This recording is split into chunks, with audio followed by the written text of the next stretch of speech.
이번에는 약간 밖에 있는 분한테 자유한국당 문제 들어보도록 하겠습니다.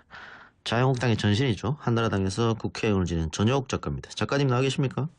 네, 안녕하세요. 네, 오랜만입니다.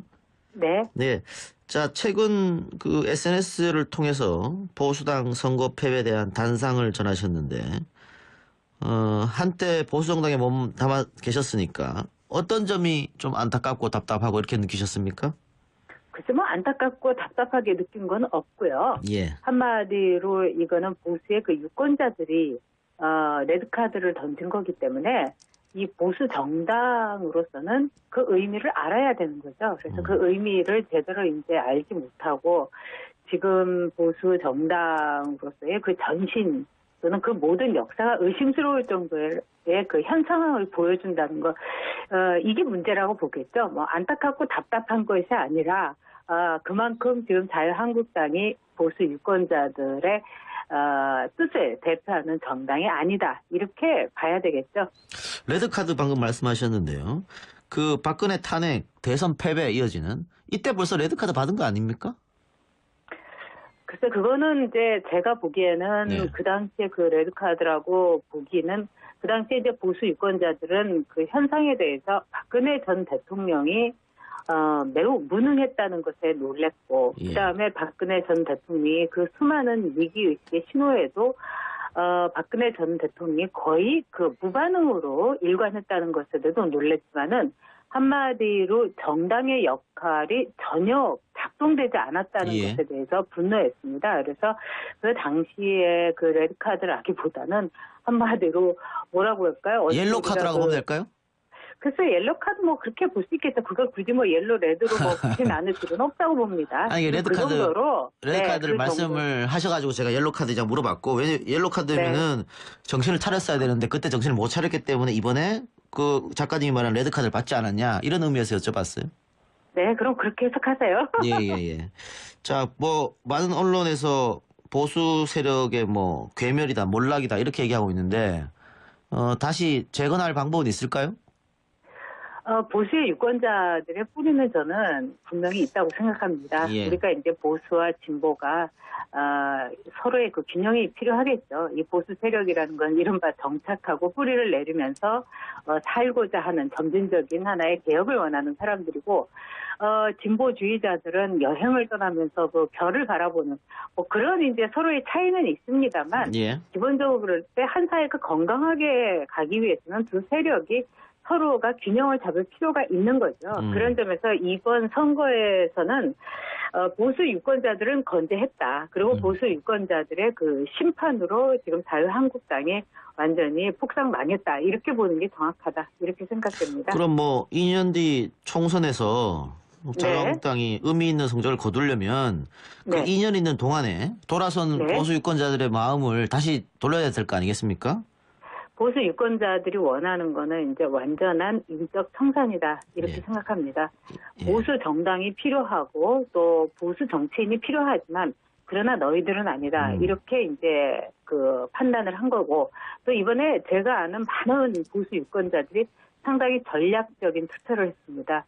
이거 이대로 두다가는 안 되기 때문에 오히려 이 폭삭 망하게 해서 새로 이 판을 짜는 것이 필요하다. 이래서 굉장히 전략적인 투표를 고민하면서 한 분도 제 주변에 있었습니다. 그런 점에서 제가 볼 때는 앞으로 2년 안에 무슨 큰 결과라든가 또는 무슨 이제 큰 변화, 이게 과연 있겠느냐, 이렇게 볼 수도 있겠지만은 제 생각에는 변화의 주기라든가 또는 우리나라의 그 유권자들의 이 반응 또 판단, 이거는 지금 세상의 그 분초를 다투는 변화 속에서 같은 스피드로 가고 있다. 이렇게 봅니다. 그런 점에서 이번에 정말 자유한국당의 113명이 전원이 다음 총선 불출마라든가 적어도 3선 의원들이 손잡고서 우리는 더 이상 다음 총선에는 출마하지 않는다. 이런 어떤 특단의 대책을 보여주지 않는 한은 이제 2년 뒤에도 지금과 같은 그 50석 정도를 계산해 보면 건질 수 있는 그야말로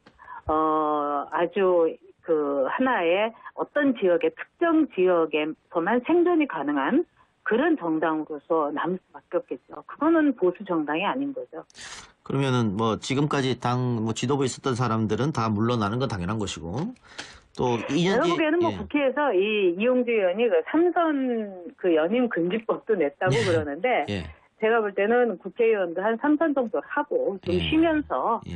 지하철로 하루 종일 다녀보고 또 평범한 도서관에서 시간도 보내고 이러면서 다시 돌아와야지 지금처럼 국회의원에게 지나치게 많은 권한과 또 국민의 뜻을 모두 담은 나홀로 헌법기관으로서의 권리는 주되 책임을 묻지 않는 이런 제도 아래서는 저는 삼선 연임이라든가 뭐 내리 사선 이런 거는 우리 유권자들이 지향해야 된다고 생각합니다. 근데 이번에 자유한국당의 경우는 제가 볼 때는 초선도 참 초선 같지 않은 거의 삼선 연임 초선들도 많기 때문에 국민들의 뜻에 맞게 뭐 지금 당장 사퇴하라고 요구하는 분도 계시지만은 예, 예. 2년 뒤 총선 불출마를 전원이 선언하는 것이 필요하다. 저는 이렇게 봅니다. 현실적으로 그게 가능하겠습니까? 제가 보기에는 아주 불가능한 일도 아니죠. 그래요? 왜 그러냐면 어차피 자유한국당이 예. 전체적으로 볼 때 113명이 함께 가긴 더 힘들다고 봅니다. 아, 그래서 뭐 쪼개질 수도 있고 뭐 분열될 수도 있고 그런데 그 안에서 누가 먼저 희생하느냐. 즉 지금의 그 보수 개혁이라든가 보수를 보수하는 진정성을 보여주기 위해서는 예. 딱 답은 하나밖에 없습니다. 예. 얼마나 희생하느냐.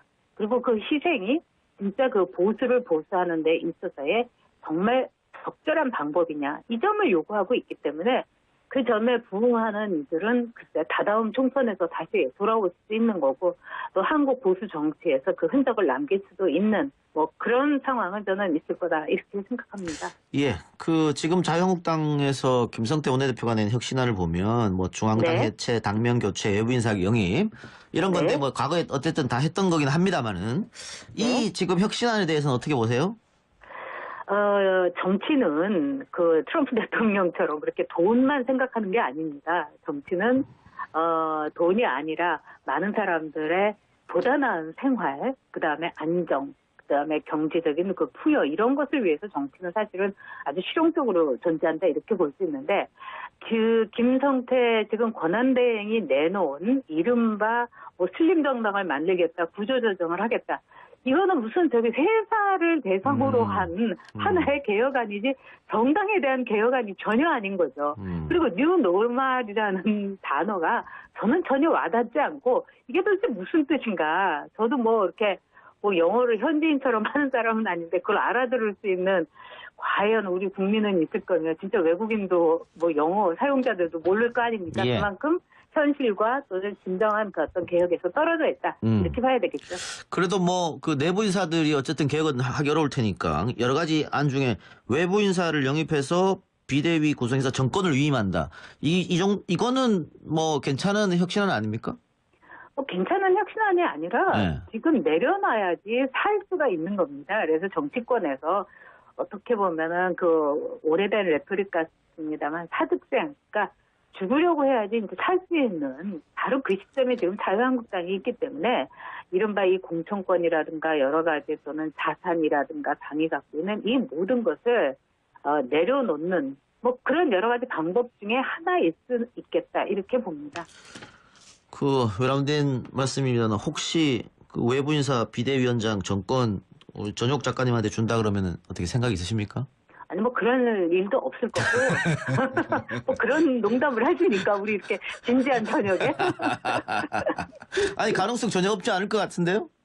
그렇지 않아요. 왜냐하면은 예. 저라는 사람은 뭐 잘 아시겠지만 친박에서 그러니까 제가 이렇게 뭐 SNS를 하게 되면 느끼는 게 저에게 굉장히 뭐 욕설이나 막 이런 걸 막 하는 분이 글을 올리면 있는데 그 중에 한 30%는 친박이고 또 나머지 한 30%는 이른바 친문들이에요. 예. 네? 예. 그렇기 때문에 자 정치라는 거는 적이 없어야 되는데 이렇게 수많은 적을 가진 사람이 무슨 비대위원장 농담도 심하시네요. 그래요. 그러면 자유한국당은 어떻게 변하는 거 뭐부터 해야 된다? 지금 작가님 생각하시는 거 좀 현실적 조언을 하나 해주세요. 제가 보기에는 일단 함께 할 수 없다면은 이제 어떻게 찢어지느냐도 좀 어허. 생각을 할 필요가 있다고 생각을 봅니다. 그리고 지금 자유한국당이 결국은 이제 그 경북과 경남 일부 지역은 아마 살아남을 거라고 생각을 할 겁니다. 다음번 총선에서. 예. 그렇기 때문에 이분들이 자유한국당의 그 미래에 대해서 생각과 그다음에 다음번에 나는 도저히 살아남을 수 없고, 그 다음에 굉장히 부끄러운 정치를 했고, 뭐, 진정한 또 반성을 하는 분들하고 함께 가기는 힘들지 않겠는가. 그래서, 정말 어떻게 보면은, 각자의 갈 길을 가는 것도 또 하나의 그 개혁의 시작이 될 수 있다. 우리가 창조적인 파괴라는 말을 하는데, 그런 점에서, 미래를 위한 어떤 분당이라든가 각자의 갈 길을 가는 그런 방향으로밖에 갈 수 없지 않을까. 개인적으로는 그런 생각이 듭니다. 이게, 다, 이제 뭐, 보수 정당이, 비슷한 보수 정당이 다 합쳐서 덩치를 키우는 건 안 되는 거고, 오히려 찢어야 된다? 아니, 그러고 나서 서로 이제 분열하고 다시 모이고, 다시 뭉치고, 뭐 예. 이렇게 될 수 있는 거죠. 왜냐하면 네네. 또 지금 굉장히 많은 야당에서 지금 뭐 이동영 앵커도 보시겠지만 모든 야당이 다 문제를 안고 있습니다. 예, 지금. 예. 그렇기 때문에 뭐 빅뱅이라든가 뭐 빅텐트라든가 뭐 정계 객천이라든가 이 모든 가능성 속에서 결국은 이런 격변기에는 위기의식을 얼마나 갖고 그 위기에 정말 빠르게 대처하느냐 이런 사람들이 살아남기 때문에 또 그런 점에서 정치권에서의 새로운 그 주류 또는 새로운 집단이 나타날 수 있을 겁니다. 알겠습니다. 작가님, 오늘 말씀 여기까지만 듣겠습니다. 네, 감사합니다. 네, 고맙습니다. 지금까지 전효옥 작가였습니다. 고민하면서 한 분도 제 주변에 있었습니다. 그런 점에서 제가 볼 때는 앞으로 2년 안에 무슨 큰 결과라든가 또는 무슨 이제 큰 변화 이게 과연 있겠느냐 이렇게 볼 수도 있겠지만은 제 생각에는 변화의 주기라든가 또는 우리나라의 그 유권자들의 이 반응 또 판단 이거는 지금 세상의 그 분초를 다투는 변화 속에서 같은 스피드로 가고 있다 이렇게 봅니다. 그런 점에서 이번에 정말 자유한국당의 113명이 전원이 다음 총선 불출마라든가 적어도 3선 의원들이 손잡고서 우리는 더 이상 다음 총선에는 출마하지 않는다. 이런 어떤 특단의 대책을 보여주지 않는 한은 이제 2년 뒤에도 지금과 같은 그 50석 정도를 계산해 보면 건질 수 있는 그야말로 아주 그 하나의 어떤 지역의 특정 지역에서만 생존이 가능한 그런 정당으로 이번에는 약간 밖에 있는 분한테 자유한국당 문제 들어보도록 하겠습니다. 자유한국당의 전신이죠. 한나라당에서 국회의원을 지낸 전효옥 작가입니다. 작가님 나와 계십니까? 네, 안녕하세요. 네, 오랜만입니다. 네. 네. 자, 최근 그 SNS를 통해서 보수당 선거 패배에 대한 단상을 전하셨는데, 한때 보수정당에 몸 담아 계셨으니까 어떤 점이 좀 안타깝고 답답하고 이렇게 느끼셨습니까? 글쎄 뭐 안타깝고 답답하게 느낀 건 없고요. 예. 한마디로 이거는 보수의 그 유권자들이 레드카드를 던진 거기 때문에 이 보수 정당으로서는 그 의미를 알아야 되는 거죠. 그래서 그 의미를 제대로 이제 알지 못하고 지금 보수 정당으로서의 그 전신 또는 그 모든 역사가 의심스러울 정도의 그 현 상황을 보여준다는 거, 이게 문제라고 보겠죠. 뭐 안타깝고 답답한 것이 아니라 그만큼 지금 자유한국당이 보수 유권자들의 뜻을 대표하는 정당이 아니다. 이렇게 봐야 되겠죠. 레드카드 방금 말씀하셨는데요. 그 박근혜 탄핵, 대선 패배에 이어지는 이때 벌써 레드카드 받은 거 아닙니까? 글쎄 그거는 이제 제가 보기에는 네. 그 당시에 그 레드카드라고 보기는 그 당시에 이제 보수 유권자들은 그 현상에 대해서 박근혜 전 대통령이 매우 무능했다는 것에 놀랬고 예. 그다음에 박근혜 전 대통령이 그 수많은 위기의식의 신호에도 박근혜 전 대통령이 거의 그 무반응으로 일관했다는 것에도 놀랬지만은 한마디로 정당의 역할이 전혀 작동되지 않았다는 예. 것에 대해서 분노했습니다. 그래서 그 당시에 그 레드카드라기보다는 한마디로 뭐라고 할까요? 옐로 카드라고 보면 될까요? 글쎄 그 세력이 서로가 균형을 잡을 필요가 있는 거죠. 그런 점에서 이번 선거에서는 보수 유권자들은 건재했다. 그리고 보수 유권자들의 그 심판으로 지금 자유한국당이 완전히 폭삭 망했다. 이렇게 보는 게 정확하다. 이렇게 생각됩니다. 그럼 뭐 2년 뒤 총선에서 자유한국당이 의미 있는 성적을 거두려면 그 네. 2년 있는 동안에 돌아선 네. 보수 유권자들의 마음을 다시 돌려야 될 거 아니겠습니까? 보수 유권자들이 원하는 거는 이제 완전한 인적 청산이다. 이렇게 예. 생각합니다.